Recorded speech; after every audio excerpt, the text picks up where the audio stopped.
These are the three things that make the world move. People forget that agriculture is a science.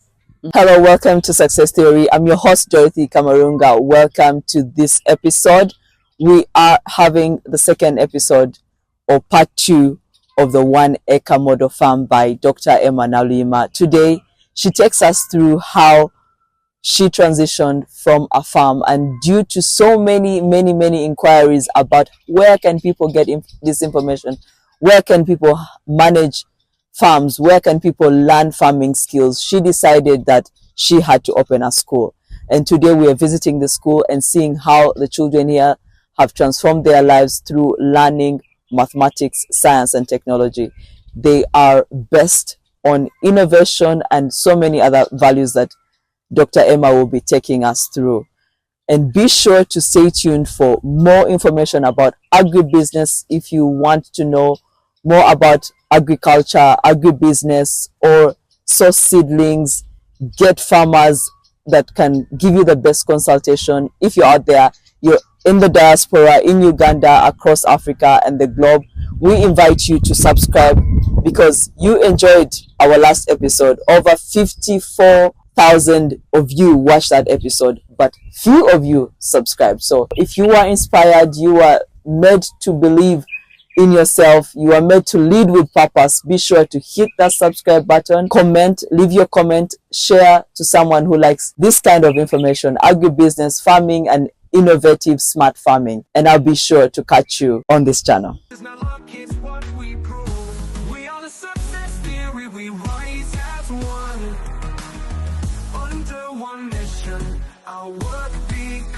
Welcome, Dr. Emma.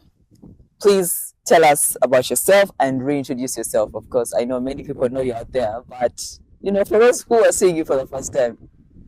Thank you, Dorothy. My name is Naluyima Emma. I'm a vet by profession. I'm a mother and a wife. Actually, I tell people, if you really want to know who Emma is a farmer between 4 a.m. and 7 a.m. A mother between 7 a.m. and 11 a.m. I'm a vet, consultant, educator, whatever you want me to be, between 11 a.m. and 6 p.m. And a mother and a wife between 6 p.m. and 4 a.m. A mother and a wife between 6 and 4 a.m. Okay. It's nice having you. Your energy is contagious.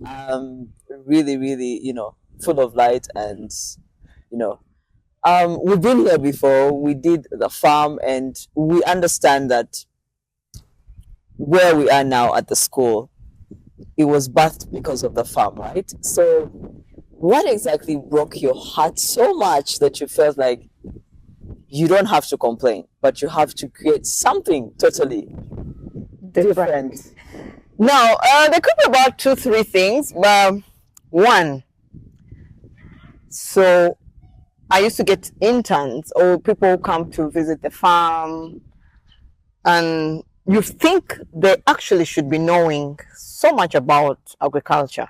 And then you see, oh, there's something missing. Then I also used to say, okay, fine. Everyone thinks, I don't know now, but at the time, everyone thought good schools are in Kampala. And I'm born, raised in Entebbe. So me and Kampala, we are, They're like this. Okay. And I'm like, no, to get a good school, I go to Kampala to take my child to school. I'm like, no. But I studied from a boarding primary school run by nuns. Okay. And then I'm like, the 3 things make us: where you come from, your family, the schools you go to. Actually 2. The schools you go to and your family. Sure. But 3/4 of the time, we are at school. So that means you need to be in a very good school. Then each time I kept seeing people coming and parents telling you, you see that one got a 4. And the parent is actually describing that this person got this, but you're not saying it. Yeah. So the theory bit is not matching the practical. Yeah, and I'm like, no. I don't want my children I don't want to explain to people that you see this child is like this. And then, of course, you get all these people. Even someone comes to work and you're like, In Uganda, there's a saying, Chibulamu. So I'm like, no. I don't want my kids to be like that. The third one, like the one that actually said we must, is many farmers used to come, but this particular farmer, many of them used to say, but there's this particular farmer, I remember him very well. He was a big old man, and he's like, Dr. Naliuma. Yeah. It was a certain Saturday afternoon. Dr. Naliuma, I make money from farming. Yeah. I pay tuition for my children using farming. But my children, my wife and my children, they don't even want to know anything about farming. And I'm like, oh my God. So, and he said that if I die, I see my children are not going to school because the children and the mother are disinterested. And that's where the money comes from. So with this, and even then, whenever, I remember when I started farming, people were like, huh, I remember a cousin of mine and said, you leave your job to go and touch dung? Then I told him, wait a minute. I've been touching dung. It has not been mine. Yeah. Now I want to touch my dung.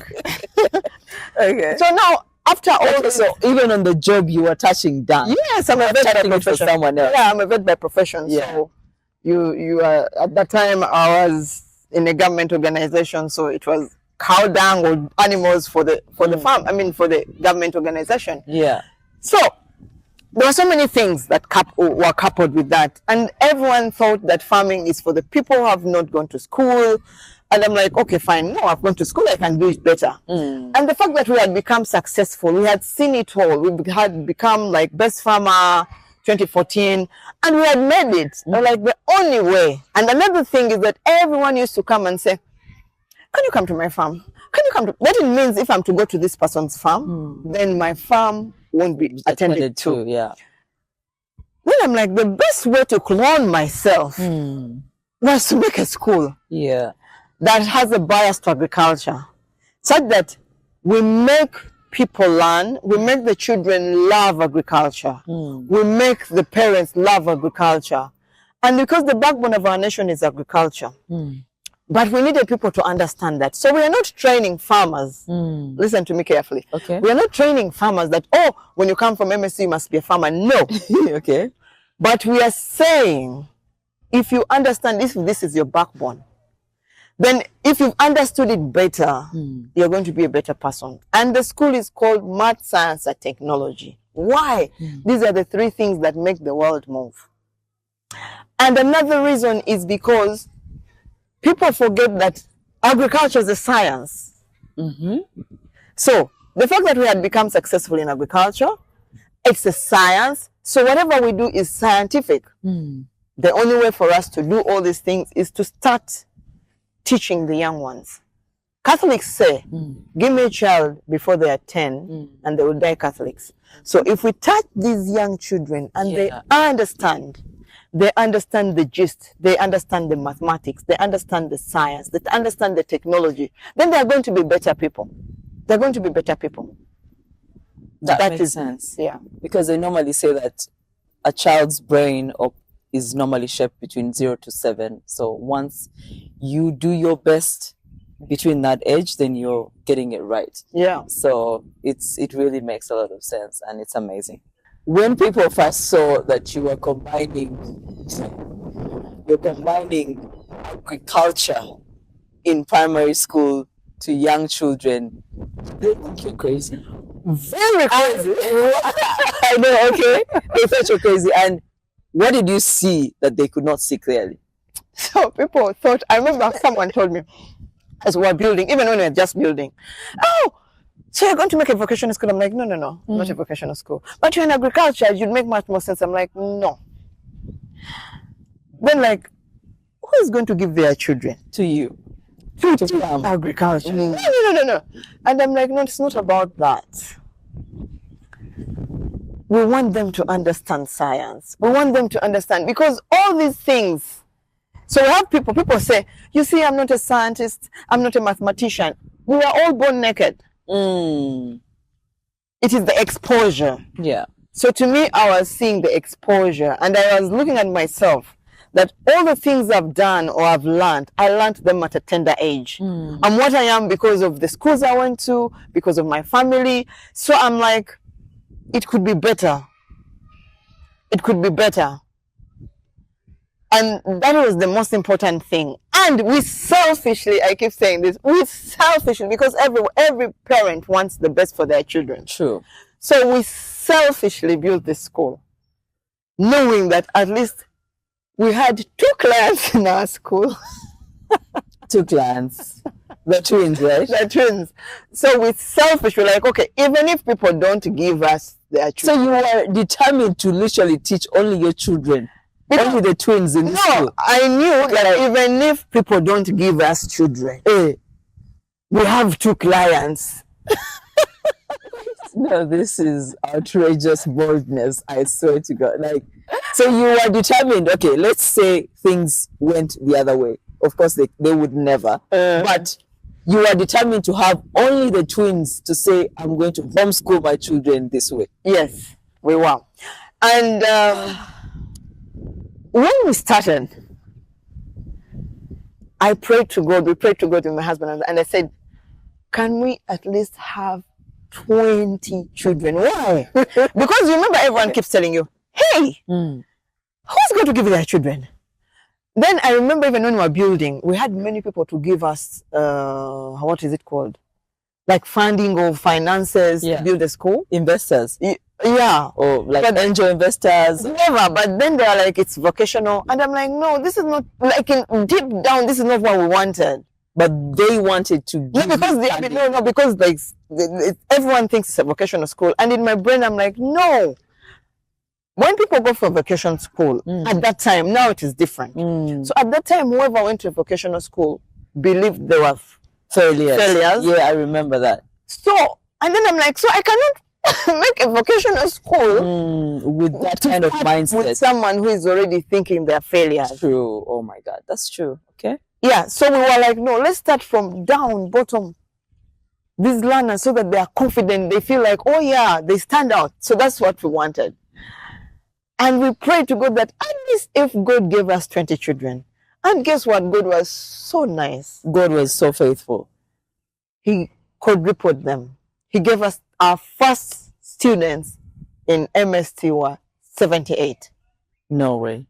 How did this happen? Yeah, let's go there. How did this happen? Because 78. So when you build the school now, it takes you like how long to build the school? It took us about 3 years. 3 years. I said in 2013 to put everything together. Yeah. The structures, right? Yes. So what now brings the 78? So in 2013 we start building. 2014 I become Uganda's best farmer. 2014. Okay. So then everyone starts seeing all of agriculture. So actually in my profession we don't do adverts as well much. But this time, because now we are into agriculture, we are going to school. Okay. So I remember our first video or advert. I said, hi, if you want your children to be like me or even better, okay, bring your children to MST Junior School. That was it. Yeah. Less than 30 seconds. And you uploaded that on YouTube or where? No, at the time, even these social medias were not so much. What did we do? I think it was put on TV expensively, remember? Where is it? Money prime time. You pay around how much money? Wait. Yeah. So you did the ad yourself? Yeah. This is interesting. Like, you are 1 in a million. So from that one advert, 78 people. Yeah. After you. And I think there are other people who know what we are doing, who are interested. Yeah, 78. And yeah, that's how the school kicks off. Yeah, that's how the school. So how many are you at the moment? At the moment, we are 375. 300. And we have only capacity for 400. So 400. Wow. Yeah. God has been really faithful. Yeah. For the students, what did success mean to them before joining MST? And what has changed? How has their mindset changed? Or how do they see success now? Since they are going on the farm, they are planning projects, farming projects, they're harvesting, they're planting. What has changed? What's the shift? So normally, especially in primary school, it is the parents who decide for the children. There are very few actually who say, I want to go here. So I would say the parents, and when they come in, they all come in with mixed feelings, really. the parent is not so sure. Sometimes right now, the parents are sure that this is the right place for them, but the learners feel like, it's not the best. Or they feel like, because some of them, especially those who come in P5, P6, they've already had friends elsewhere. Yeah. So some of them, you see them coming when they're like, I should have been in my other school. But the beauty is that when they come here, the ambience, even when they come, the staff, everyone is okay and nice. Very warm. Yeah, very so they friendly. kind of, they immediately rub in and you know, sit and fit into the society in the school. But I also, many of the parents, like I've said, the parent knows their children. A parent knows their children. So many times the parents know that you know your child. You're like, my child is active. Actually, many call and say, my child is very active. My child, I think, is an outdoor person. Even I personally am an outdoor person. Even when the way we made our curriculum is, I'm an outdoor person. So I don't like sitting on my desk for a long time. I tell people I'm a goat. Yeah. So you make me a goat. You make me sit around. Yeah. I'm not productive. My business. Okay. Me, I'm an elephant. So when I sit alone, like for so long, I get anxious. I get anxiety. I am stuck. Like I need to. Yeah. So I'm a free person. So that in my mind, we're like, how I kept thinking, how best do I learn? I don't need to sit around for a long time. Everything has to be practical. Then there we can understand better. And then my husband is a teacher. So it is easy. Like we kept comparing notes. Like, no, this is how we should teach. This is how, but in my brain, I'm like, how do I learn best? I learn best when I'm outside, when I'm practical, then I deliver. So that's the best way. So that's how we incorporate it. So now when parents bring these children to us, they're like, my child is an outdoor person. My child loves being busy. So they feel this is the best school for them. And when they come, many fit in because this is them. Oh, this is them. Like this is like in the truth. It's like a fish in water, not sand, right? Yeah. This is them. So they blend in and they really are very active and good. And that is, of course, success to them. And then with doing these different projects, even as we watch them, they bring a child when they're timid and then they come out, they can talk, they can do all these projects. It's really satisfying and nice. It's amazing because we just actually talked to like one or two of them and you will be amazed by what they're saying about MST and their confidence and what they've learned, Yeah. So yeah, it's truly amazing. They're actually now, many of them are asking, so, like, where do you want to go? And this morning, someone phoned me in the office with their teacher, and I'm like, so have you thought about where you're going to go? For secondary. For secondary. Then he's like, yeah, I have. Where? If there's MSC High School. Yeah, I know. So, is that in the works? Yeah, at first when we were actually starting, we didn't think it would because we thought, that's it. Once we've made these learners understand, they are free to go and they'll be. But we find that they go to these very good schools. They don't fit in a way because some schools are theoretic, and then most of the schools actually. Yeah, and so we are thinking about it because we feel like, it's something to do. Yeah. So that we actually continue. And that would be even very amazing because like when a child is a teenager, I think from like maybe 13 to 19, a child's personality is really, really shaped. Yeah. The personality and who they're going to be like in their early adulthood and all that. I remember when we had just begun, there's a particular parent who came with 3 children and said, I would have given you my children, but there's no continuity. Yeah. At that time, I didn't understand it. I was just thinking about that too. Yes, it is very, very important because at that time, I didn't understand it, what he was saying. I'm like, continuity? Okay. But then as time went on, now you understand. I understand. Yeah. He said, this is a very good school. What then? What after? And then you go back and then you forget and then it was all for nothing. Yeah, makes sense. This one is a very important question because I remember even me going to school, mostly, I'm not going to say the schools, but I remember, agriculture or farming was punishment. So if you maybe made a lot of noise in class, you were taken to the farm, dig from here to there, right? So most of the parents actually want their kids to be doctors, lawyers, and all of those things that are really, I don't know if they're outdated or they don't matter. How do you teach these students that farming is all about intelligence and science, like you say, and not a punishment? Okay, now, so MSc Junior School teaches the 3 things every African should know. Yeah. Time management, value of money, and the culture of saving. And we do this using farming because farming is the greatest timekeeper. I'll give an example. Never thought about it. Okay.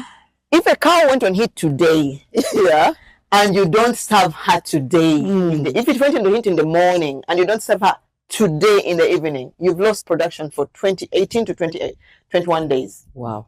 Okay. So that's keeping time. Okay, that's why farmers are always on time.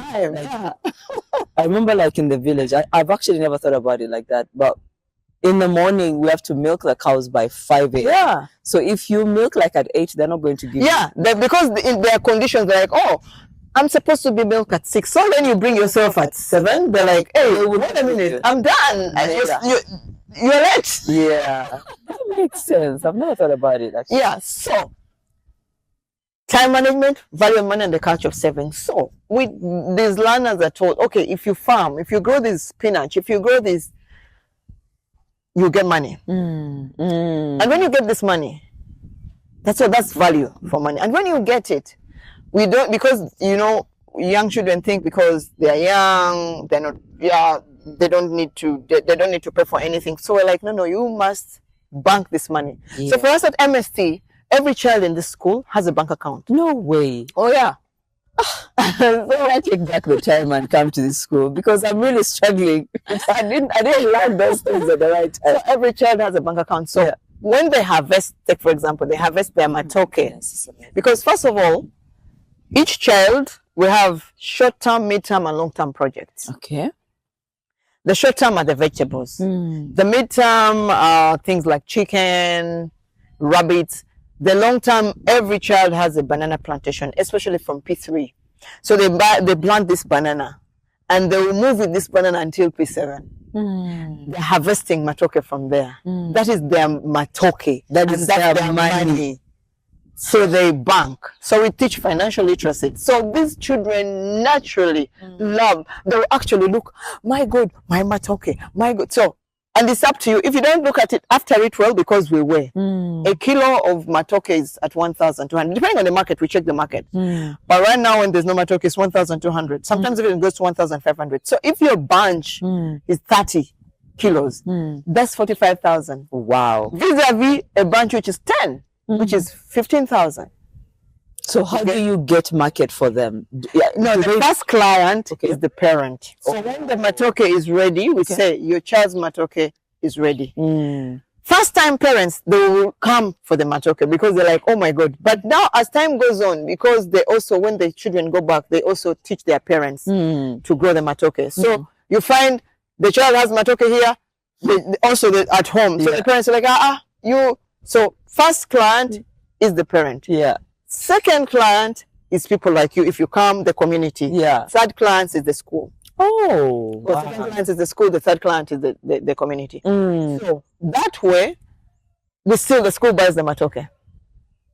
When the school buys the matoke, you give each child their money and take it to the bank. Yeah. So do you drive them to? Oh yeah. We have banking days. We have. Wow. So we bank with Centenary Bank, DFCU. Pearl Bank, Bank of Africa, actually all the banks around here, we bank. So we drop them, and then they go bank, then they come back. Oh, you should know the banking day now. This is like I'm even imagining it myself. Like I want to be a child again. I remember my son, when he was in the nursery section, so kindergarten, so he went to bank, and then he came back very confident and happy. He's like, "Mommy, I banked." Then he gave me his banks, the pay slip. Yeah. You would see the joy. It's the bank days are very interesting here. Everyone goes, they are banking today. We are banking. Oh, it's really fun. Wow. Guys, let's shift. It's not luck, it's what we prove. We are the success theory, we rise as one. Under one mission, our work begun.